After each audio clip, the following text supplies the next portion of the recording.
most white Southerners back in the day, they didn't have that. They didn't take that shit. They literally put a gun to your head. Tony Atlas.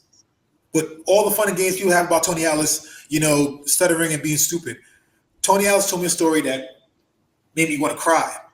And he goes, he was in North Carolina, and Dusty was there, and he's there, and they were going around, and they were doing a Tony Atlas bench press challenge. And they put 4 or 5 on the bench, and Tony Atlas would come through, and he'd come into the bar, get it up, pretend to struggle it, because it was an easy way for him, and then get it, right? And then one night he's doing it, and he gets it up, and they put the bench press in the ring, and he gets it up, and for some reason it's really getting hard.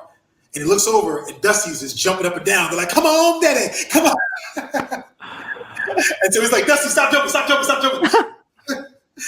And so finally he gets it up and he racks it up, right? And Dusty's like, "That's my boy." Oh man, Dusty was one of a kind, clearly. But he said, so now he has a match coming up, right? And so he goes backstage and he's getting dressed, and they're in his tent. And a guy comes up to him while he's placing his boots, and he goes, "Man, you that boy that just bench press all that weight, right?" He goes, "Yeah, I am." Dominant.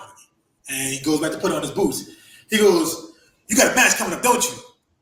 Tony goes, "Yes, I do. I have a match coming up right now. I'm trying to get ready. So if you don't mind." And he goes like this, and as soon as he turns to look over his shoulder like this, there's a gun pointed at his head. Yeah. The guy says, "You're going to die, ain't you, nigga? You're going to lose, ain't you, nigga?" And Tony did the only thing he knew to do, which what his mom told him. The smarter you are, the deader you are. And he went, "Oh, yes, sir. I'm going to probably lose. I'm going to lose. Oh, I'm going to lose to that boy right there."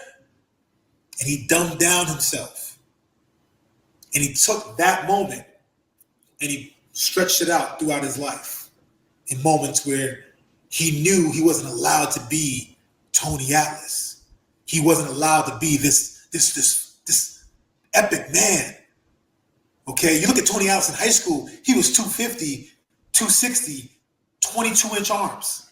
Yeah. He wasn't allowed to be a man. So he forced himself to dumb down, and that just ate up inside of him, and it was razor blades he's kept on swallowing. You know what I'm saying? And then for him to go now be tagged with Rocky Johnson of all people. Yeah. Rocky Johnson of all people, a man who literally doesn't know how to make himself smaller. Yeah. Well, what happens is Tony starts to get scared.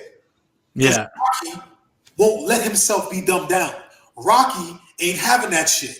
And so when they go out and somebody says, "You boys gonna lose, ain't you?" and they pull out a gun, Rocky goes, "Motherfucker, you about to die right now, bitch. What the fuck's your problem?" Yeah. Because that's Rocky Johnson. Yeah. And I remember Tony was talking to me, he was like, "Boy, I see you one of Rockies. You got that attitude in you. Yeah. And you think can't nobody fucking stop? These motherfuckers don't want you to win. They want you to lose. You better get to the game quick." And I was like, "Tony, I ain't playing that game bullshit. Man, you better play that game." I was like, "Tony, I'm not playing that game. Fuck that." You know? Yeah. That's the way, that's my mentality. I always felt bad because so many people looked down on Tony for just doing the only thing that he knew to do in those circumstances. You know? All he knew to do was, man, it's not man tanning. It was a survival thing, man. It was, man, I can't be as smart. I can't be this smart. I can't be this strong. I can't be this fast. I can't be this good. And he would dumb himself down. And because of that, it would come out in a negative way. Yeah. Come out violently and angry. He'd do drugs because he's like, man, I'm just put it up my nose. Let me escape this bullshit I got to deal with. That's the mentality.